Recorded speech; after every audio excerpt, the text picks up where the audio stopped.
ಸಮಾಜದ ಎಲ್ಲರೂ ಕೂಡ ಇದನ್ನ ನೋಡ್ಕೊಳ್ಳಿ. ಎಲ್ಲರೂ ಹೇಳ್ತಾ ಇರುವಂತದ್ದು ಯೋಗ್ಯತೆ ನಮಗಿತ್ತು, ನಮಗ್ ಸಿಕ್ತು, ನಾವು ಹೆಚ್ಚು ಓದಿದ್ವಿ, ನಮಗ್ ಸಿಕ್ತು ಅಂತ. ಅಂದ್ರೆ ಅದರ ಅರ್ಥ ಮಾದಿಗರು ನೀವು ದಡ್ರಿದ್ದೀರಾ, ನೀವು ಎಜುಕೇಟೆಡ್ಸ್ ಅಲ್ಲ, ಹಂಗಾಗಿ ನಿಮ್ಗೆ ಅವಕಾಶ ಸಿಕ್ಕಿಲ್ಲ ಅಂತ.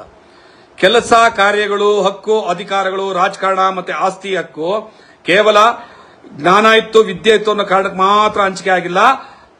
ಅಲ್ಲಿ ರಾಜಕೀಯ ಪ್ರಭಾವ, ಸಾಮಾಜಿಕ ಪರಿಸ್ಥಿತಿ, ಒಂದು ಏನದು ಕುಲವೃತ್ತಿ ಅಂತ ಇರ್ತದೆ. ಈ ಕುಲವೃತ್ತಿನಲ್ಲಿ ಅತ್ಯಂತ ಕೆಟ್ಟ ಕೆಲಸಗಳು, ಅಂದ್ರೆ ಅಸಹ್ಯ ಅಂತ ಈ ಸಮಾಜ ಯಾವುದನ್ನ ತುಚ್ಛೀಕರಿಸ್ತದೆ ಅಂತ ಕೆಲಸಗಳಲ್ಲಿ ತೊಡಗಿರುವಂತದ್ರಲ್ಲಿ ಹೊಲೆಯ ಮತ್ತು ಮಾದಿಗ ಸಮಾಜಗಳನ್ನ ಹಿಂಗ ತುಲನೆ ಮಾಡಿ ನೋಡಿದಾಗ ರೆಸ್ಪೆಕ್ಟಬಲ್ ಬೇಸಾಯ ಅಥವಾ ಒಕ್ಕಲ್ತನ ಇದರಲ್ಲಿ ಕುಲವೃತ್ತಿಯಾಗಿ ತೋರಿಸ್ಕೊಂಡಂತದ್ದು ಹೊಲೆಯ ಸಮುದಾಯ. ಅದರಿಂದಾಗಿ ಭೂಮಿ ಹೊಡೆತನ ಮತ್ತೊಂದು ಮಗದೊಂದು ಎಲ್ಲ ಸಿಕ್ಕಿತ್ತು. ಆದ್ರೆ ಒಬ್ಬರ ಮನೆ ಹೇಲೆತ್ತು ಅಂತದ್ದು ನೀವು ಯಾರು ಹೇಳಿದ್ರು ನಿಮಗೆ ಮಾಡಿ ಅಂತ ಹೇಳಬೇಡಿ, ನಮಗ್ ಗೊತ್ತಿಲ್ಲ, ಶತಮಾನದಿಂದ ಮಾಡ್ಕೊಂಡು ಬಂದ್ರು, ಬಿಡಬೇಕಿತ್ತು, ಮಾಡ್ಕೊಡ್ದಿತ್ತು ಅದು. ಆಯ್ತಾ? ಕಾಯಕವೇ ಕೈಲಾಸ ಅಂತ ಅಣ್ಣ ಬಸವಣ್ಣನ ಮಾತನ್ನ ಪಾಲಿಸ್ಕೊಳ್ಳೋ ನಿಟ್ಟಿನಲ್ಲಿ ಕೆಟ್ಟ ಕೆಲಸವನ್ನು, ಅಂದ್ರೆ ಕೆಟ್ಟ ಕೆಲಸ ಅಂತಂದ್ರೆ ಇಟ್ ಮೀನ್ಸ್ ನಾನು ಕೆಟ್ಟದಂದ್ರೆ ದುಷ್ಟ ಕೆಲಸ ಅಂತ ಹೇಳ್ತಾ ಇಲ್ಲ, ಹೇಲೆತ್ತೋದು ಅಂದ್ರೆ ಅಸಹ್ಯ ಅನ್ನುವಂಥ ಕೆಲಸಗಳು, ಚಪ್ಪಲಿ ಹೊಲಿಯೋದು, ತಲೆ ಮೇಲೆ ಮಲ ಹೊರುವಂಥದ್ದು, ಭೂಮಿ ಇಲ್ಲದೆ ಇರುವಂಥದ್ದು, ಜೀತ್ಗಾರಿಕೆನಲ್ಲಿ, ಇದನ್ನು ಸಾಮಾಜಿಕ ಪರಿಸ್ಥಿತಿ ಅಂತ ಕರಿತೀವಿ. ಈ ಎರಡೂ ಸಾಮಾಜಿಕ ಪರಿಸ್ಥಿತಿನಲ್ಲಿ ಹೊಲೆಯ ಮತ್ತು ಮಾದಿಗರನ್ನ ಕಂಪೇರ್ ಮಾಡಿದಾಗ ಹೊಲೆಯರಿಗೆ ಸ್ವಲ್ಪ ಸುಧಾರಣೆಯಾಗಬಹುದಾದಂತಹ ಸಾಮಾಜಿಕ ಪರಿಸ್ಥಿತಿ ಪ್ಲಸ್ ರಾಜಕೀಯ ಭದ್ರತೆ ಪ್ಲಸ್ ರಾಜಾಶ್ರಯ, ನಾಲ್ವಡಿ ಕೃಷ್ಣರಾಜ ಒಡೆಯರ ರಾಜಾಶ್ರಯ ಎಲ್ಲವೂ ಸಿಕ್ಕಿದ್ರಿಂದ ನೀವು ಡೆವಲಪ್ ಆದ್ರಿ, ಸಂತೋಷ ಪಡ್ತೀನಿ. ಆದ್ರೆ ಇದರಿಂದ ವಂಚನೆಗೊಳಗಾದಂತ, ಈ ರಾಜಾಶ್ರಯದಿಂದ ವಂಚನೆಗಾಗಿದ್ದು, ರಾಜಕೀಯವಾದಂತಹ ಆಶ್ರಯದಿಂದ ಪ್ರಭಾವದಿಂದ ವಂಚನೆಗೊಳಗಾಗಿದ್ದು, ಮತ್ತೆ ಕನಿಷ್ಠ ಅನಿಸುವಂತಹ ಕೆಲಸಗಳಲ್ಲಿ ತೊಡಕೊಂಡಿದ್ದು ಮಾದಿಗ ಸಮುದಾಯ. ಈ ಎರಡನ್ನೂ ಕೂಡ ಸಾಮಾಜಿಕ ಪರಿಸ್ಥಿತಿಯಾಗಿ ನೋಡುವಾಗ ಮಾದಿಗರನ್ನ ಸಮಾಜ ದೂರೀಕರಿಸಿದೆ, ದೂರ ಇಟ್ಟಿದೆ. ದಕ್ಕಲಿಗರು, ಮಾಸ್ಟಿಗರು, ಈ ರೀತಿಯಾದಂತಹ ಜಾತಿ ಮಾದಿಗ ಸಂಬಂಧಿತರು, ಅಲೆಮಾರಿ ಸಮುದಾಯಗಳು ದೂರ ಇಟ್ಟಿದೆ. ಈ ಎರಡನ್ನೂ ಪರಿಗಣಿಸಿ ಸುಪ್ರೀಂ ಕೋರ್ಟ್ ಏನ್ ಹೇಳುತ್ತೆ, ಆಸ್ ಪರ್ ಎಂಪೆರಿಕಲ್ ಡಾಟಾ, ಲಭ್ಯವಿರುವಂತಹ ಎಂಪೆರಿಕಲ್ ಡಾಟಾಗಳನ್ನ ತಗೊಳ್ಳಿ, ಆ ಡಾಟಾಗಳನ್ನ ಆಧರಿಸಿ, ಜನಸಂಖ್ಯೆ ಅಲ್ಲ, ಎಂಪೆರಿಕಲ್ ಡಾಟಾ ಅಂದ್ರೆ ನಾಟ್ ಎ ಪಾಪ್ಯುಲೇಷನ್, ಬ್ಯಾಕ್ವರ್ಡ್ನೆಸ್, ಆ ಹಿಂದುಳಿದ ವರ್ಗದ ಏನೋ ಅಂಕಿ ಸಂಖ್ಯೆಗಳನ್ನ ನೋಡಿ, ಯಾರು ಯಾವ್ಯಾವ ಕಾರಣಕ್ಕೆ, ಅಂದ್ರೆ ಸಾಮಾಜಿಕವಾಗಿ, ಶೈಕ್ಷಣಿಕವಾಗಿ, ಆರ್ಥಿಕವಾಗಿ, ರಾಜಕೀಯವಾಗಿ ಇದರ ಪ್ರಭಾವಗಳಿಗೆ ಒಳಗಾಗಿ ಯಾರು ತುಚ್ಛೀಕರಿಸಿದ್ದಾರೆ, ದೂರೀಕರಿಸಿದ್ದಾರೆ, ಯಾರು ತುಳಿಯಲ್ಪಟ್ಟಿದ್ದಾರೆ, ಅವ್ರನ್ನ ಎಸ್ಸಿಗಳಲ್ಲೇ ಇತರೆ ಜಾತಿಗಳ ಸರಿಸಮನಕ್ಕೆ ತರುವಂತ ಪ್ರಯತ್ನ ಮಾಡಿ. This is the meaning of empirical data. ದತ್ತಾಂಶ, ಬ್ಯಾಕ್ವರ್ಡ್ನೆಸ್, ಎಷ್ಟು ಹಿಂದುಳಿದಿದ್ದಾರೆ, ಅವ್ರ ಹತ್ರ ಎಷ್ಟು ಭೂಮಿ ಇದೆ, ಎಷ್ಟು ಜನ IAS ಆಫೀಸರ್ ಇದ್ದಾರೆ, ಎಷ್ಟು ಜನ IPS ನವರು ಇದ್ದಾರೆ, ಎಷ್ಟು ಜನ ಪೊಲೀಸ್ ಕಾನ್ಸ್ಟೇಬಲ್ ಇದ್ದಾರೆ, ಎಷ್ಟು ಜನರ ಸೈಕಲ್ ಇದೆ, ಎಷ್ಟು ಜನರ ಭೂಮಿ ಇದೆ, ಎಷ್ಟು ಜನರ ಇನ್ಸ್ಟಿಟ್ಯೂಷನ್ ಇದೆ, ಜಾತಿವಾರು. ಇದನ್ನೆಲ್ಲ ತೆಗೆದಾಗ ಮಾದಿಗರ ಹತ್ರ ಒಂದು ಮೆಡಿಕಲ್ ಕಾಲೇಜ್ ಇಲ್ಲ, ಹೊಲೆಯರ ಹತ್ರ ಇದೆ. ಇರ್ಲಿ, ಸಂತೋಷ, ತುಂಬಾ ಸಂತೋಷ. ಇಂಡಸ್ಟ್ರಿಗಳ ಲೆಕ್ಕ ತಗೊಳ್ಳಿ, ಭೂಮಿ ಒಡೆತನದ ಲೆಕ್ಕ ತಗೊಳ್ಳಿ, IAS ಆಫೀಸರ್ ತಗೊಳ್ಳಿ, IPS ತಗೊಳ್ಳಿ. ಹಂಗ್ ಬಂದಾಗ ನೋಡಪ್ಪ, ಅಸ್ಪೃಶ್ಯರಲ್ಲೇ ಹೊಲೆಯರಿಗೆ ಒಂದಿಷ್ಟು ಅವಕಾಶ ಜಾಸ್ತಿ ಸಿಕ್ಕಿದೆ. ನಾನು ಇದನ್ನ ಕಸಿದ್ರು, ಒಡ್ಕೊಂಡ್ ತಿಂದ್ರು ಆ ಪದ ಉಪಯೋಗಿಸಲ್ಲ. ಸಾಮಾಜಿಕ ಪರಿಸ್ಥಿತಿಯ ಕಾರಣಕ್ಕೆ ಸಿಕ್ಕಿದೆ.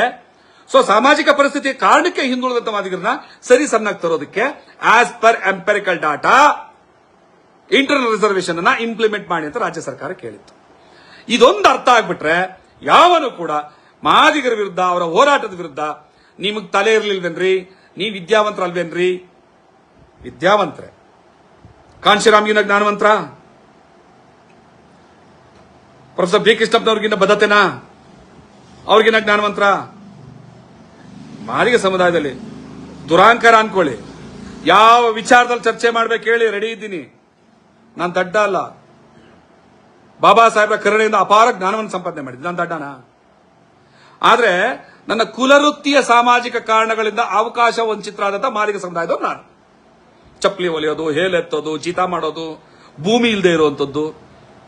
ಈ ಕಾರಣಕ್ಕೆ ಆ ಎಂಪೆರಿಕಲ್ ಡಾಟಾವನ್ನು ನೋಡಿ ನೀವು ಒಳ ಮೀಸಲಾತಿಯನ್ನ ಕೊಡಿ, ಪ್ರಥಮ ಪ್ರಾಶಸ್ತ್ಯವನ್ನ ಅವ್ರು ಕೊಡಿ, ಪ್ರವರ್ಗ ಏನಲ್ಲಿ ಕೊಡಿ ಅಂತ ಸರ್ಕಾರ ಡಿಸೈಡ್ ಮಾಡಿದ್ದು. ನಾಗಮೋಹನ್ ದಾಸ್ ಅವರಲ್ಲ, ಪ್ರಥಮ ಪ್ರಾಶಸ್ತ್ಯವನ್ನ ಮಾದಿಗರಿಗಿಂತಲೂ ಕೂಡ ತಳಸ್ತರದಲ್ಲಿರುವಂತಹ ಅಲೆಮಾರಿಗಳಿಗೆ ಕೊಡಿ ಅಂತ. ಮಾದಿಗರು ಯಾರಾದ್ರೂ ವಿರೋಧ ಮಾಡಿದ್ರ? ನಾಳೆ ಬೆಳಗ್ಗೆ ಕೂಡ ಅಲೆಮಾರಿಗಳಿಗೆ ಪ್ರವರ್ಗ 1 ಕೊಟ್ಟು ಅವ್ರಿಗೆ ಅವಕಾಶ ಮಾಡಿಕೊಟ್ರೆ ಚಪ್ಪಾಳೆ ತಟ್ಟಿ ಹೃದಯಪೂರ್ವಕವಾಗಿ ಸ್ವೀಕಾರ ಮಾಡೋರು ನಾನೇನೆ. ಆಯ್ತಲ್ಲ? ಈಗ ನಮಗ್ ಕೊಟ್ಟಿದ್ದಾರೆ ಅನ್ನೋ ಕಾರಣಕ್ಕೆ ಒಂದು 8 ಸೀಟು ಧಾರವಾಡದಲ್ಲಿ 8 ಸೀಟು ಮಾದಿಗರಿಗೆ ಸಿಕ್ಬಿಡ್ತಲ್ಲಪ್ಪ ಮೊದಲನೇ ಪ್ರಾಶಸ್ತ್ಯದಲ್ಲಿ ಅಂತ ಹೇಳಿಬಿಟ್ಟು ಇಡೀ ಮೀಸಲಾತಿಯ ಸಿಸ್ಟಮ್ ಅನ್ನೇ ಮತ್ತೆ ರದ್ದು ಮಾಡಿಕೊಟ್ಟಿದ್ದೀರಲ್ಲ. ರಾಜಕೀಯವಾಗಿ ಹೊಲೆ ಸಮುದಾಯದ ರಾಜಕಾರಣಿಗಳು ಪ್ರಭಾವಿಗಳಾಗಿರೋದ್ರಿಂದ ಹಿರಿಯ ಖರ್ಗೆ, ಕಿರಿಯ ಖರ್ಗೆ, ಮಹದೇವಪ್ಪನವರು, ಮತ್ತೆ ಪರಮೇಶ್ವರ್ ಅವರು, ಇನ್ನೂ ಒಂದಷ್ಟು ಜನ ಇದ್ದಾರೆ. ಅವರೆಲ್ಲ ಸಚಿವರಲ್ಲ, ಶಾಸಕರುಗಳಿದ್ದಾರೆ. ಇವರು ರಾಜಕೀಯವಾಗಿ ಪ್ರಭಾವ ಇದ್ದವರು 3 ದಿವಸಕ್ಕೆ ನಮ್ಮ 35 ವರ್ಷಗಳ ಹೋರಾಟದ ಎದುರಾಗಿ 3 ದಿವಸಕ್ಕೆ 6% ನಮ್ಮ ಜೊತೆ ತಗೋತಾರೆ. ಸಂತೋಷ, ತಗೊಂಡಾಯ್ತು, ಹಂಚ್ಕೊಂತೀನಿ ನಾನು, ಸುಮ್ಮನಾದ್ವಿ. ಪ್ರಥಮ ಪ್ರಾಶಸ್ತ್ಯ ಅವ್ರಿಗೋಯ್ತು ಅನ್ನೋ ಕಾರಣಕ್ಕೆ ಇಡೀ ಸಿಸ್ಟಮ್ ಅನ್ನೇ, ಮೀಸಲಾತಿ ಸಿಸ್ಟಮ್, ಒಳ ಮೀಸಲಾತಿ ಸಿಸ್ಟಮ್ ಅನ್ನೇ ರದ್ದು ಮಾಡೋ ಮಟ್ಟಕ್ಕೆ ರಾಜಕೀಯ ಪ್ರಭಾವಿಗಳಿದ್ದೀರಿ. ಇದನ್ನೇ ಸುಪ್ರೀಂ ಕೋರ್ಟ್ ಹೇಳಿದ್ದು, as per empirical data study ಮಾಡಿ. ಇದನ್ನೇ ನಾಗಮೋಹನ್ ದಾಸ್ ಆಯೋಗ ಹೇಳಿದ್ದು, ಇದನ್ನೇ ಸದಾಶಿವ ಆಯೋಗ ಹೇಳಿದ್ದು, ಇದನ್ನೇ ಮಾಧುಸ್ವಾಮಿ ಆಯೋಗ ಹೇಳಿದ್ದು, ಇದನ್ನೇ ಅವನೂರು ವರದಿ ಹೇಳಿದ್ದು, ಇದನ್ನೇ ಕಾಂತರಾಜ್ ಆಯೋಗದ ವರದಿ ಹೇಳಿದ್ದು, ಇದನ್ನೇ 2011 ಸೆನ್ಸಸ್ ಹೇಳಿದ್ದು, ಇದನ್ನೇ ಕೆಪಿಎಸ್ಸಿ ಡಾಟಾಗಳು ಹೇಳಿದ್ದು. ನಾವೆಲ್ಲಿದ್ದೀವಿ ಅಂತ. ಈಗ ನಾವಿಲ್ಲಿಗೆ ಬರ್ಬೇಕಲ್ವಾ? ನಾವಿಲ್ಲಿದ್ದವ್ರು ಇಲ್ಲಿ ಬರೋದಿರ್ಲಿ, ಇಲ್ಲಿಗೆ ಬಂದಿದ್ಕೇನೆ ಹಿಂಗ್ ಆಡ್ತಾ ಇದ್ದೀರಲ್ಲ. ನಾನು ಈ ಕರ್ನಾಟಕದ ಸಮಸ್ತ ಜಾತಿಗಳವರ ಪಾದಕ್ಕೆ ನಮಸ್ಕಾರ ಮಾಡಿ ಕೇಳ್ತಾ ಇದ್ದೀನಿ. ನಾನೇನು ಮಾತಾಡ್ತಾ ಇದ್ದೀನಿ ಇದರ ಸತ್ಯ ಇದೆಯಾ ಸುಳ್ಳಿದೆಯಾ ಪರಿಶೀಲನೆ ಮಾಡಿ. ನಾವು ನಿಜವಾಗ್ಲೂ ಕೇಳ್ತಾ ಇರೋದು ನ್ಯಾಯಬದ್ಧವಾಗಿದೆ, ಸಂವಿಧಾನಬದ್ಧವಾಗಿದೆ, ಅಂಬೇಡ್ಕರ್ ತತ್ವಕ್ಕೆ ಸಮಾನವಾಗಿದೆ, ಬಸವಣ್ಣನ ವಿಚಾರಧಾರೆಗೆ ಸಮಾನವಾಗಿದೆ, ಬುದ್ಧನ ಆಶಯಕ್ಕೆ ತಕ್ಕನಾಗಿದೆ ಅಂತ ಏನಾರು ಅನ್ಸಿದ್ರೆ, ಮೀಸಲಾತಿಯ ಜನಕ ಶಾಹು ಮಹಾರಾಜ್, ಮೀಸಲಾತಿಯನ್ನು ಪ್ರಪ್ರಥಮ ಬಾರಿಗೆ ದೇಶದಲ್ಲಿ ಇಂಟ್ರೊಡ್ಯೂಸ್ ಮಾಡಿದಂತಹ ಜನಕ ಶಾಹು ಮಹಾರಾಜ್ ಅವರ ಅವತ್ತಿನ ಆಶಯ ಏನಾಗ್ತೋ ಅದನ್ನು ನಾವು ಕೇಳ್ತಾ ಇದ್ದೀವಿ ಅಂತಂದ್ರೆ, ನ್ಯಾಯವಾದ ಹಕ್ಕಿಗೋಸ್ಕರ ನಾವು ಕೈ ಚಾಚಿದೀವಿ ಅಂತಂದ್ರೆ, ನಿಮ್ ಇಡೀ ಸಮಾಜ ಮುಂದೆ ಕೈ ಮುಗಿದಿದ್ದೀವಿ ಅಂದ್ರೆ, ಸತ್ಯ ಇದ್ರೆ ಅನುಕಂಪ ಬೇಡ, ಕಾನೂನನ್ನು ನೋಡಿ, ಅಂಕಿಅಂಶಗಳನ್ನ ನೋಡಿ, ನಮ್ಮ ಬೆಂಬಲಕ್ಕೆ ನಿಲ್ಲಿ. ಈ ಸರ್ಕಾರಕ್ಕೆ ಒಂದಿಷ್ಟು ತಿಳುವಳಿಕೆಯನ್ನು ಹೇಳಿ. ಅದನ್ನು ಬಿಟ್ಟುಬಿಟ್ಟು ನನ್ನ ಅಂಕಿಅಂಶಗಳನ್ನೆಲ್ಲ ನೋಡಿದ ನಂತರ ಕೂಡ ನಾವು ವಿದ್ಯಾವಂತಿದ್ರಿ, ಬುದ್ಧಿವಂತಿದ್ರಿ, ಅದಕ್ಕೆ ನಾವು ತಗೊಂಡ್ವಿ ಅಂದ್ರೆ, ಹಾಗಾದ್ರೆ ಮೀಸಲಾತಿಯೇ ಬೇಕಾಗಲ್ಲ. ಈ ದೇಶದ ಸಿಸ್ಟಮ್ ನಲ್ಲಿ ಮೀಸಲಾತಿನೇ ಬೇಕಾಗಿಲ್ಲ. ಯಾಕಂದ್ರೆ ವಿದ್ಯಾವಂತರಿದ್ವಿ, ಪ್ರತಿಭೆ ಇತ್ತು, ಆ ಕಾರಣಕ್ಕೆ ನಮಗೆ ಸಿಕ್ತು ಅನ್ನೋದಾದ್ರೆ, ಪ್ರತಿಭೆಯಿಂದನೇ ಎಲ್ಲರನ್ನೂ ಕೂಡ ನಾವು ನೋಡೋದಾದ್ರೆ, ಬಾಬಾ ಸಾಹೇಬರ ಚಿಂತನೆಗಳಿಗೆ ನಾವು ದ್ರೋಹ ಬಗ್ದಂಗಾಗ್ತದೆ, ಕಾಂಶಿರಾಮ್ರವರ ಚಿಂತನೆಗಳಿಗೆ ದ್ರೋಹ ಬಗ್ದಂಗಾಗ್ತದೆ, ನಾಲ್ವಡಿ ಕೃಷ್ಣರಾಜ ಅವರು ಏನ್ ಮೀಸಲಾತಿ ಕೊಟ್ಟರಲ್ಲ ಅವರ ಚಿಂತನೆಗಳಿಗೆ ದ್ರೋಹ ಬಗ್ದಂಗಾಗ್ತದೆ, ಶಾಹು ಮಹಾರಾಜರ ಚಿಂತನೆಗಳಿಗೆ ದ್ರೋಹ ಬಗ್ದಂಗಾಗ್ತದೆ. ನಮ್ಮ ಒಟ್ಟು 35 ವರ್ಷಗಳನ್ನ ಹೋರಾಟವನ್ನ ನೀವು ಅಣಕ ಮಾಡದಂಗೆ, ಕೇಕೆ ಹಾಕಿ ನಕ್ಕದಂಗೆ, ನಮ್ಮನ್ನ ಛೇಡಿಸ್ದಂಗಾಗ್ತದೆ. ಕೊನೆಗೆ ದೇವನೂರು ಮಹದೇವನವರು ಕೂಡ ಹೇಳ್ದಂಗೆ, ಒಳ ಮೀಸಲಾತಿಯ ವಿರೋಧಿಗಳು, ಸಂವಿಧಾನದ ವಿರೋಧಿಗಳು, ಮನುಷ್ಯತ್ವದ ವಿರೋಧಿಗಳು, ಬಾಬಾ ಸಾಹೇಬ್ ಅಂಬೇಡ್ಕರ್ ವಿರೋಧಿಗಳು ಅಂತ ಏನ್ ಹೇಳಿದ್ರಲ್ಲ ಅದಾಗತ್ತೆ.